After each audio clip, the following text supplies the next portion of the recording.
Welcome to 1TV news. ముందుగా bulletin లో headlines చూద్దాం.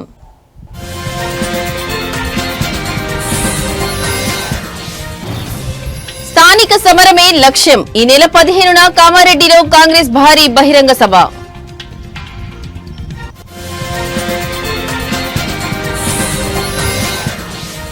లిక్కర్ స్కామ్ కేసులో కీలక పరిణామం. 3 నిందితులు రిలీజ్.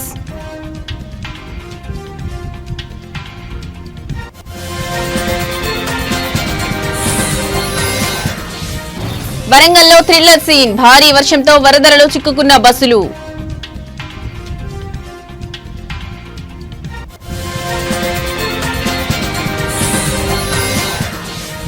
తిరుమలలో చంద్రగ్రహణం. శ్రీవారి ఆలయం మూసివేత.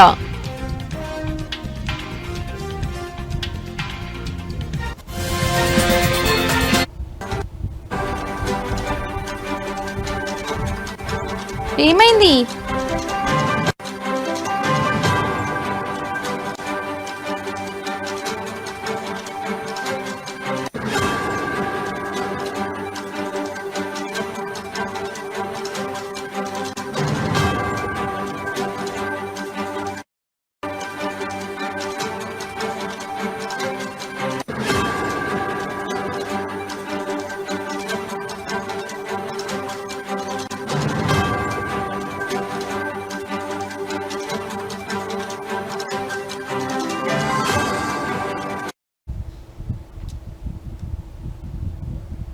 రైట్, ఇక బ్రేకింగ్ న్యూస్ చూస్తున్నాం. త్వరలో జరగనున్న స్థానిక సంస్థల ఎన్నికలను దృష్టిలో పెట్టుకుని బీసీ ఓటు బ్యాంకును తమ వైపు తిప్పుకోవడానికి అధికార కాంగ్రెస్ పార్టీ భారీ ప్రణాళిక రచించింది. బీసీలకు 42% రిజర్వేషన్లు కల్పించే దిశగా ప్రభుత్వం తీసుకున్న చర్యలను ప్రజల్లోకి బలంగా తీసుకెళ్లేందుకు ఈ నెల 15న కామారెడ్డిలో బీసీ డిక్లరేషన్ విజయోత్సవ సభను అత్యంత ప్రతిష్టాత్మకంగా నిర్వహించాలని నిర్ణయించింది. ఈ సభ ద్వారానే స్థానిక ఎన్నికల ప్రచారానికి శంఖారావం పూరించాలని భావిస్తోంది.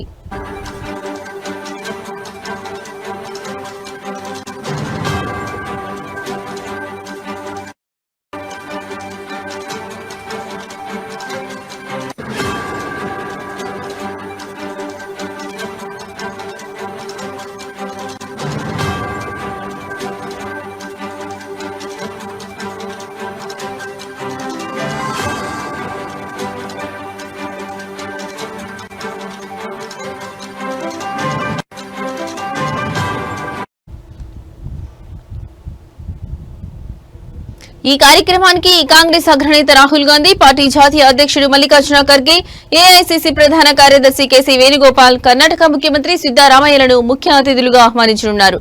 1,00,000 మందికి పైగా జన సమీకరణ చేసి ఈ సభను విజయవంతం చేయాలని రాష్ట్ర నాయకత్వం లక్ష్యంగా పెట్టుకుంది.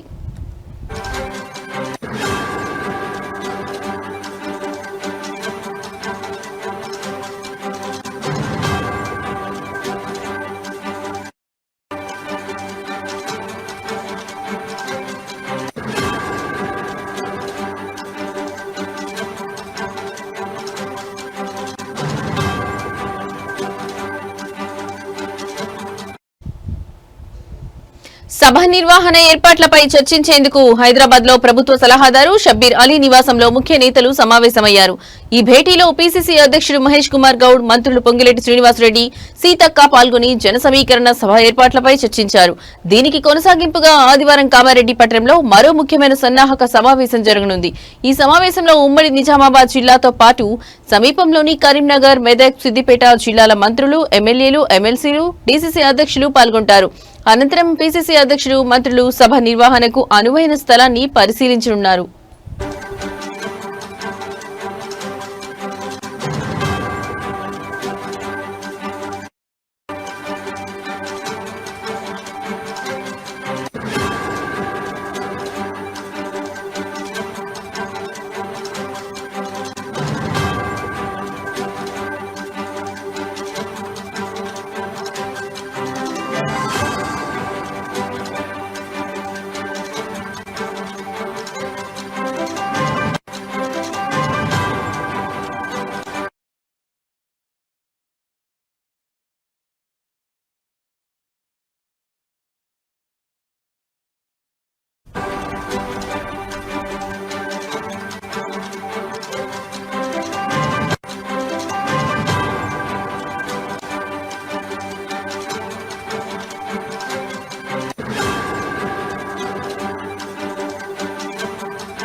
ఏపీ లిక్కర్ స్కామ్ కేసులో ముగ్గురు నిందితులు రిలీజ్ అయ్యారు. కీలక నిందితులు A31 Dhananjaya Reddy, A32 Krishnamohan Reddy, A33 Balaji గోవిందప్పలు ఈ రోజు ఉదయం విజయవాడ సబ్ జైలు నుంచి విడుదలయ్యారు. జైలు వద్ద 3 గంటల హైడ్రామా తర్వాత నిందితులు విడుదలయ్యారు. అనంతరం ముగ్గురు నిందితులు తమ నివాసాలకు వెళ్లిపోయారు. విజయవాడ జైలు అధికారులు కావాలని తమని ఆలస్యంగా విడుదల చేశారని నిందితులు తెలిపారు.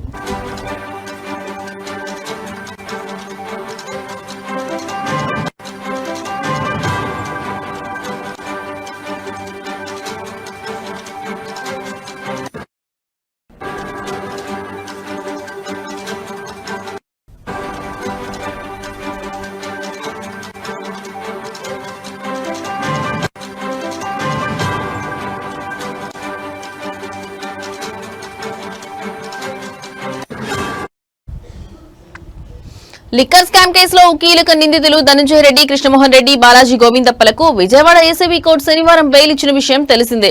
వెంటనే ముగ్గురు నిందితుల బెయిల్ ఆర్డర్లను తీసుకుని వారి తరఫు న్యాయవాదులు విజయవాడ జైలు వద్దకు వెళ్లారు.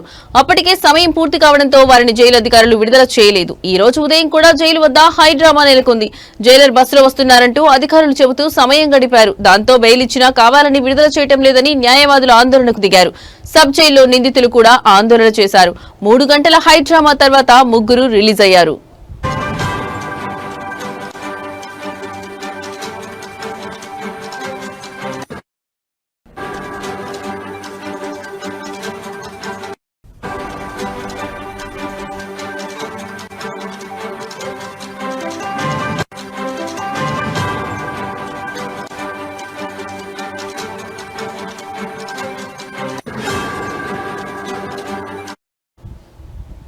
ముగ్గురు నిందితులకు ఏసీబీ కోర్టు ఇచ్చిన బెయిల్ ను సవాల్ చేస్తూ హైకోర్టులో ప్రభుత్వం హౌస్ మోషన్ పిటిషన్ దాఖలు చేసింది. లిక్కర్ స్కామ్ కేసు దర్యాప్తు కీలక దశలో ఉన్న తరుణంలో ముగ్గురికి బెయిల్ ఇవ్వడాన్ని సవాల్ చేస్తూ హైకోర్టును ఆశ్రయించారు అధికారులు. మరోవైపు ఏసీబీ కోర్టులో నిందితులు పిటిషన్ వేయనున్నారు. బెయిల్ ఇచ్చినా జైలు అధికారులు అమలు చేయలేదని పిటిషన్ వేసేందుకు సిద్దమవుతున్నారు. 3 గంటల పాటు విడుదల చేయలేదని పిటిషన్ వేయనున్నారు. రేపు నిందితులు ధనంజయ రెడ్డి, కృష్ణమోహన్ రెడ్డి, బాలాజీ గోవిందప్ప పిటిషన్ వేయనున్నారు.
రైట్, ఇక బ్రేకింగ్ న్యూస్ చూస్తున్నాం. వరంగల్లో ఈ ఉదయం కురిసిన భారీ వర్షం బీభత్సం సృష్టించింది. నగరంలోని రైల్వే అండర్ బ్రిడ్జ్ కిందకు భారీగా వరద నీరు చేరడంతో ఆ మార్గంలో వెళ్తున్న 2 ఆర్టీసీ బస్సులు పూర్తిగా చిక్కుకుపోయాయి. బస్సుల్లో ఉన్న సుమారు 100 మంది ప్రయాణికులు ప్రాణభయంతో ఆర్తనాదాలు చేయడంతో ఉద్రిక్త వాతావరణం నెలకొంది.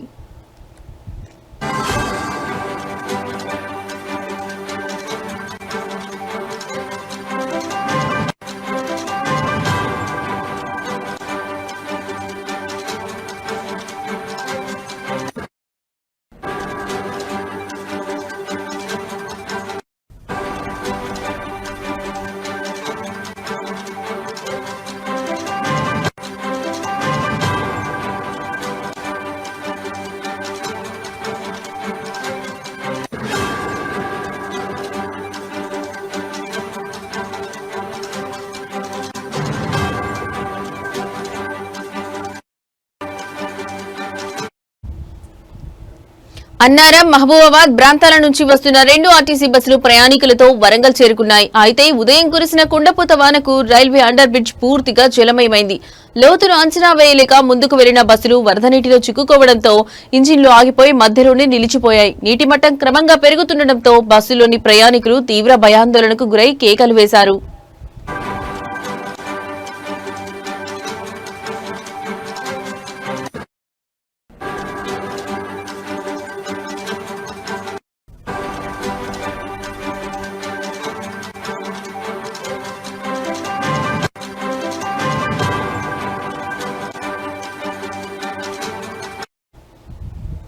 పరిస్థితిని గమనించిన స్థానికులు తక్షణమే మిల్స్ కాలనీ పోలీసులకు సమాచారం అందించారు. వెంటనే ఘటనా స్థలానికి చేరుకున్న పోలీసులు సహాయక చర్యలు చేపట్టారు. స్థానికుల సహకారంతో ఒక పెద్ద తాడును బస్సుల వద్దకు చేరవేసి దాని సహాయంతో ప్రయాణికులను ఒక్కొక్కరిగా సురక్షితంగా బయటకు తీసుకొచ్చారు. సుమారు 100 మందిని కాపాడడంతో అందరూ ఊపిరి పీల్చుకున్నారు.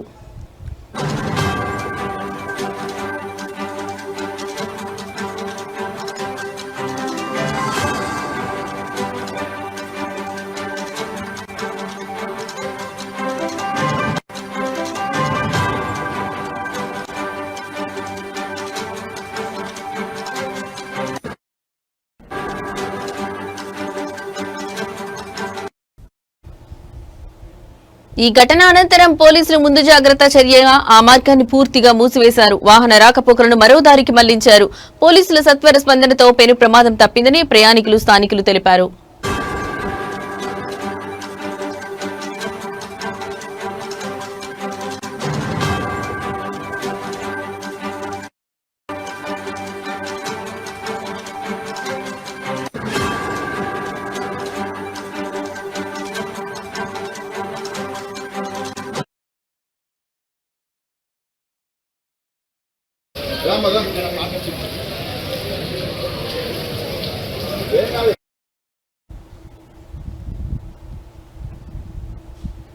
నిర్మల్ జిల్లా కుంటాల మండలం అంబకంటి గ్రామానికి చెందిన 80 ఏళ్ల అత్తారి బేగం తన ఉమ్మడి కుటుంబానికి ఆస్తి పంపకంలో జరిగిన అన్యాయంపై ఆవేదన వ్యక్తం చేశారు.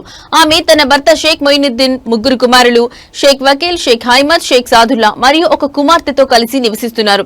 పెద్ద కుమారుడు షేక్ వకీల్ సూచన మేరకు గ్రామంలో ఉన్న 9 ఎకరాల భూమిని అమ్మి ఆ డబ్బుతో నిర్మల్లోని భాగ్యనగర్ కాలనీలో 2 అంతస్తుల భవనం గాజులపేటలో ఒక ఫ్లాట్ కొనుగోలు చేశారు. అయితే పెద్ద కుమారుడు ఆ ఆస్తిని తన పేరు మీద రిజిస్ట్రేషన్ చేయించుకున్నారు. షేక్ వకీల్ అకాల మరణం తర్వాత అతని భార్య తాహిర్ పర్వీన్ అలియాస్ బేబీ ఆస్తిపై తన అధికారాన్ని చెలాయిస్తుండటంతో వృద్ధురాలైన అత్తారి బేగం తన బాధను వ్యక్తపరిచారు. ఆమె బీపీ, షుగర్, కిడ్నీ సమస్యలతో బాధపడుతున్నారు. नहीं देने लगी बेटा, वहाँ क्या करूँ मैं बेटा। अनिल मंडल बेटा एक था बेचे और एक था उन्होंने बेच ले रहा, उन्होंने बेच ले रहे, कोर्स भी रखे नहीं, बेच ले रहे, खा रहे उन्होंने, क्या करना। 3 बेटे का है मेरे, 3 बेटे हैं मेरे बेटा, उन्हीं एक जना को मार गा, मगर दोनों को तो नहीं दे रही बेटा, क्या करूँ क्या नहीं। मेरी जिंदगी ये मरता खतूं जाए, कुछ भी नहीं बेटा। वो फ्लैट तुम खरीदे या बेटा खरीदे, उसमें हिस्सेदारी फिर बेटों की है कि देना ना बेटा, बेच दिए, वो बेच के कर बेटा। ये 3 बेटे को हो ना अब मेरे को बेटा, मेरी जिंदगी कैसी बेटा, मेरे खाने पीने का वही तागो रहा, मेरे को कौन खिलाएगा बेटा। मेरी बुढ़ी जिंदगी हो गई, मेरा क्या भी नहीं है बेटा। पहनेंगे बोले तो कपड़ा नहीं, खाएंगे बोले तो अनाज नहीं, कौन बोले उन्होंने। उसमें रहने को नहीं देते तुम्हारे को? रहने को क्या, उन्हें आमद नहीं देने लगी, देती तो बोली कुछ भी नहीं देती, बोली दे एक रूम दे, बोली एक रूम का किराया तो भी देगा, मैं बोले तो मैं नहीं देती, कभी बेटी बड़ी बहू नहीं देती, मैं कहीं को देती तुम्हारे बोली जी बेटा, मैं क्या करूँ बेटा, ऐसा करी जी।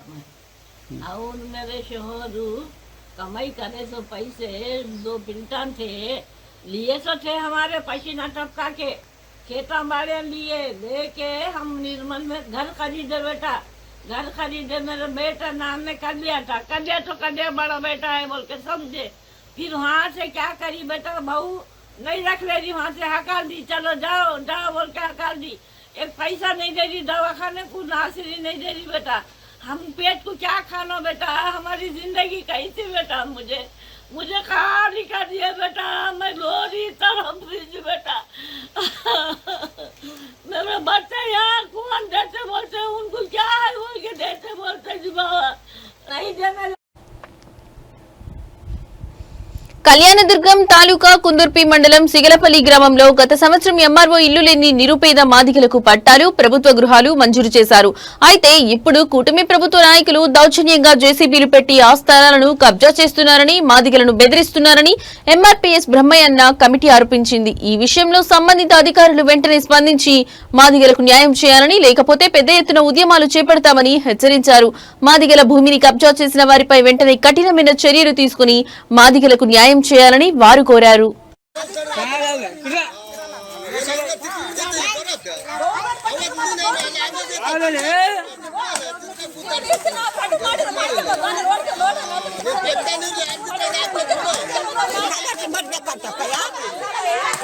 కలెక్టర్ వస్తారు నోటుకు వచ్చింది మాట్లాడతా.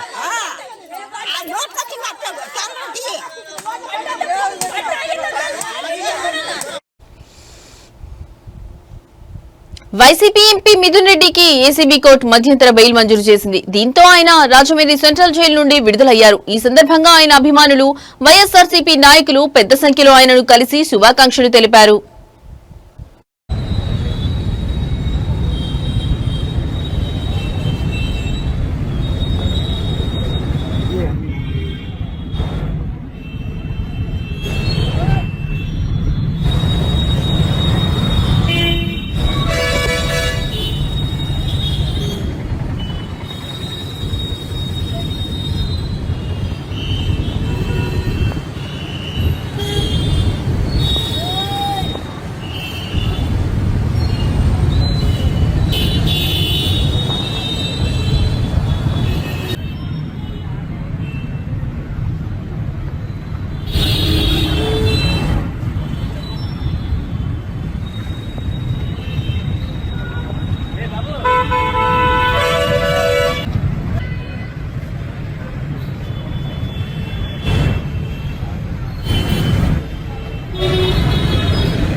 చంద్రగ్రహణం కారణంగా తిరుమలలోని శ్రీవారి ఆలయాన్ని మూసివేయనున్నట్లు తిరుమల తిరుపతి దేవస్థానం ప్రకటించింది.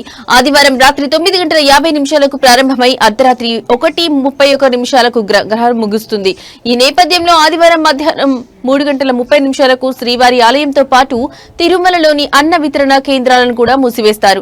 తక్కువ సమయం ఉన్నందున సుమారు 30,000 నుంచి 35,000 మంది భక్తులకు మాత్రమే దర్శనం కల్పించే అవకాశం ఉందని టీటీడీ అదనపు ఈవో వెంకయ్య చౌదరి తెలిపారు. అన్న వితరణ కేంద్రాలు మూసివేయనున్నందున 50,000 పులిహోర, బిస్కెట్ ప్యాకెట్లను పంపిణీ చేస్తామని తెలిపారు. రేపు గ్రహణం ముగిసిన తర్వాత ఆలయాన్ని శుద్ధి చేసి సుప్రభాత సేవ అనంతరం తిరిగి తెరుస్తామని చెప్పారు. వీఐపీ బ్రేక్ సిఫార్సు లేఖలను రద్దు చేశామని కూడా ఆయన పేర్కొన్నారు.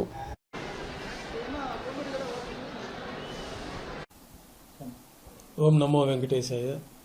తిరుమల శ్రీవారాలయంలో ఈ నెల 7వ తేదీ పౌర్ణిమ ఆదివారం నాడు సంపూర్ణ రాహుగ్రస్త చంద్రగ్రహణం ఏర్పడుతున్న సందర్భంగా శ్రీవారాలయంలో ఉదయం సుప్రభాత సేవతో కైంకర్యాలు ప్రారంభించి ఆ రోజు సాయంత్రం 3:30 గంటలకి ఏకాంత సేవ ముగించుకొని శ్రీవారాలయంలో మూసివేయబడుతుంది. తిరిగి మరుసటి రోజు సుప్రభాత సేవతో శ్రీవారాలయం శుద్ధి పుణ్యావచన కార్యక్రమాలు పూర్తయిన తర్వాత యథావిధిగా కైంకర్యాలు ప్రారంభమవుతాయి. ఈ రాహుగ్రస్త చంద్రగ్రహణం రాత్రి 9:50 ప్రారంభమవుతుంది. తిరిగి తెల్లవారుజామున 1:30 గ్రహణం సంపూర్ణమవుతుంది. ఈ గ్రహణం కుంభరాశిలో జరుగుతుంది. శతభిష నక్షత్రము, ఉత్తరాభాద్ర నక్షత్రం వాళ్ళు ఈ గ్రహణాన్ని సందర్శించకుండా ఉండడం మంచిది. ఈ గ్రహణ కాలంలో శాంతిలు, జపాలు ఇట్లా పూజా కార్యక్రమాలు చేసుకోవచ్చును. భక్తులందరూ కూడా ఈ యొక్క గ్రహణం రోజున శ్రీవారి ఆలయంలో దర్శనం 3:30 గంటలకు పూర్తి అవుతుంది. ఆ రోజు శ్రీవారి ఆలయంలో అన్ని ఆర్జిత సేవలు కూడా రద్దు చేయబడి ఉన్నాయి. కళ్యాణోత్సవం మాత్రం సర్కారు కళ్యాణోత్సవంగా నిర్వహించబడుతుంది. మిగతా పూంజల సేవ, ఆర్జిత బ్రహ్మోత్సవం, సహస్ర దీపాలంకరణ సేవ, ఈ సేవలన్నీ కూడా ఈ చంద్రగ్రహణం సందర్భంగా రద్దు చేయబడి ఉన్నది. యాదాద్రి భువనగిరి జిల్లా మునుగోడు నియోజకవర్గంలోని సంస్థాన్ నారాయణపురం మండల కేంద్రంలో ఉన్న కస్తూరిబా బాలికల పాఠశాలలో 62 లక్షల వ్యయంతో అదనపు తరగతి గదుల నిర్మాణానికి శంకుస్థాపన చేసిన అనంతరం పాఠశాల మొత్తం పరిశీలించారు. మునుగోడు శాసనసభ్యులు కోమటిరెడ్డి రాజగోపాల్ రెడ్డి విద్యార్థినుల సంఖ్యకు సరిపడా తరగతి గదులు, డార్మిటరీ హాల్స్, బాత్రూంలు, టాయిలెట్స్, ప్లే గ్రౌండ్ లాంటి మౌలిక సదుపాయాలు ఉన్నాయా అని ఆరా తీశారు.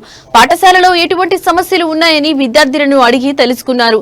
ప్రతి తరగతి గది, డార్మిటరీ హాల్ లను పరిశీలించి విద్యార్థినుల సంఖ్యకు సరిపడా అదనపు తరగతి గదుల నిర్మాణం, నూతన డార్మిటరీ హాల్స్ తో పాటు 12 మంది విద్యార్థినులకు ఒక్కో టాయిలెట్ బాత్రూమ్స్ చొప్పున ఉండేలా సరిపడా నిర్మిస్తామని హామీ ఇచ్చారు.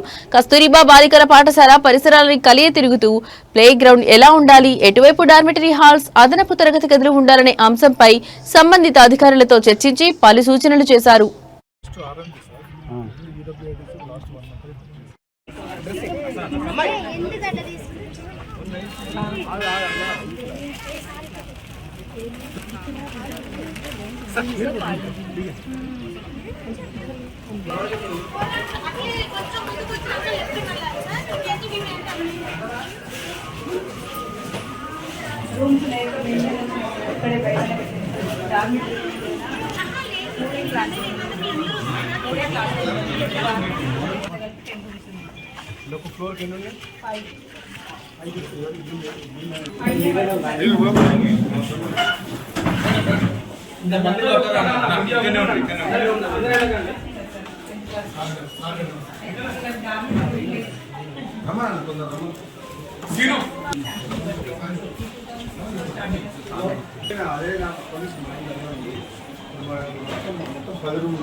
శివరంజన్ మేడం దగ్గర పక్క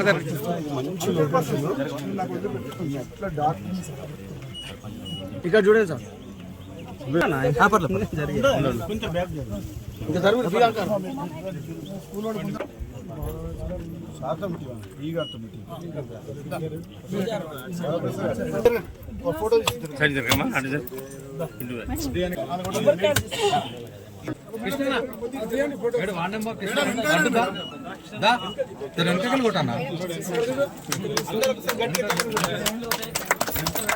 అయిపోయిందా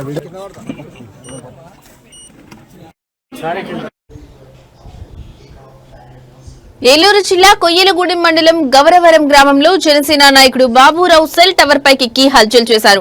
తమ గ్రామంలో పంచాయతీ ఎన్నికలు నిర్వహించాలని డిమాండ్ చేస్తూ టవర్ పై నుంచి దూకేస్తానని సెల్ఫీ వీడియోలో బెదిరించారు. 2013 తర్వాత తమ గ్రామంలో ఎన్నికలు జరగలేదని ఆయన ఆవేదన వ్యక్తం చేశారు. పంచాయతీ ఎన్నికలపై కోర్టు తీర్పు ఉండడంతో 2021లో ఎన్నికలు జరగలేదని ఈసారి జనవరిలో ఎన్నికలు నిర్వహించి జనసేన పార్టీ పోటీ చేయాలని ఆయన డిమాండ్ చేశారు.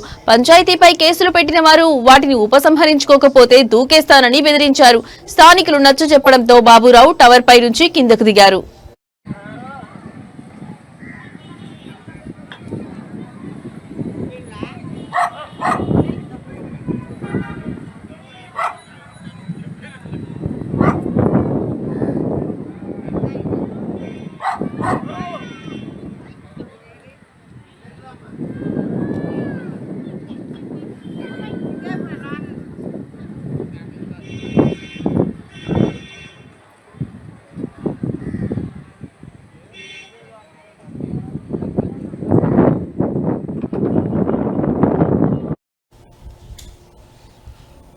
ఎరువులు బ్లాక్ మార్కెట్ కు తరలింపుపై వైఎస్ఆర్సీపీ తలపెట్టిన అన్నదాత పోరు రైతన్నకు బాసటగా వైఎస్ఆర్సీపీ సెప్టెంబర్ 9న చేపట్టనున్న ధర్నా కార్యక్రమాన్ని జయప్రదం చేయాలని కోరుతూ అనంతపురం జిల్లా సింగనమల నియోజకవర్గ కేంద్రంలో వైఎస్ఆర్సీపీ రాష్ట్ర కార్యదర్శి నార్పల సత్యనారాయణ రెడ్డి పోస్టర్లు విడుదల చేశారు. ఈ కార్యక్రమంలో సింగనమల నియోజకవర్గ మండల కన్వీనర్లు, వైఎస్ఆర్సీపీ నాయకులు, కార్యకర్తలు తదితరులు పాల్గొననున్నారు. రైతు పోరు కార్యక్రమాన్ని అందరూ విజయవంతం చేయాలని కోరుకుంటూ ముఖ్యంగా 9వ తారీఖున రైతులందరూ సమిష్టిగా జిల్లా పరిషత్ కార్యాలయం నుంచి ఆర్డీఓ ఆఫీస్ వరకు ర్యాలీగా వెళ్తూ ఆ కార్యక్రమంలో ఆర్డీఓ గారికి మనమందరం ఒక విజ్ఞాపన పత్రం సమర్పించడం జరుగుతుంది. ముఖ్యంగా ఈ రాష్ట్రంలో ఉన్నటువంటి ఎరువు కొరత, ఎరువుతో పాటు ఇతర ఎరువులను కూడా సరైన ధరకు ఇవ్వాలని, అదేవిధంగా ఎరువులతో పాటు ఈ ప్రభుత్వం వచ్చినప్పటి నుంచి ఈ రైతాంగం తరపున ₹1 కూడా ఇంతవరకు ఇన్సూరెన్స్ చెల్లించలేదు కాబట్టే గత ఏడాది కూడా ఈ జిల్లా రైతాంగం పెద్ద ఎత్తున వెనుకబడిపోయింది, పెద్ద ఎత్తున దగాబడింది. అదేవిధంగా ఈ సంవత్సరం కూడా ఇంతవరకు కూడా ఇన్సూరెన్స్ చెల్లించమని కూడా చెప్తున్నారు. ఇంతకంటే దుర్మార్గం ఏమైనా ఉందా అని చెప్తా ఉన్నాం. ఇన్సూరెన్స్ చెల్లించి ఉంటే తప్పకుండా కూడా ఈ జిల్లాలోని రైతాంగం బాగుపడేది.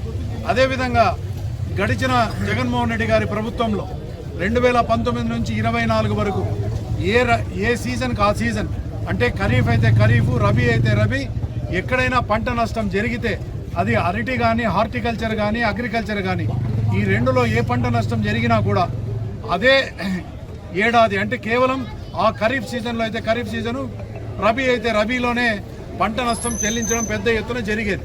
కానీ ఈ ప్రభుత్వం వచ్చి ఇప్పటికీ 15 నెలలు పూర్తి అయినా కూడా ఇంతవరకు ₹1 ఇన్పుట్స్ తెలుగుదేశం పార్టీ. ఇవి ఇప్పటి వరకు నా బులెటిన్ అప్డేట్స్. నమస్తే.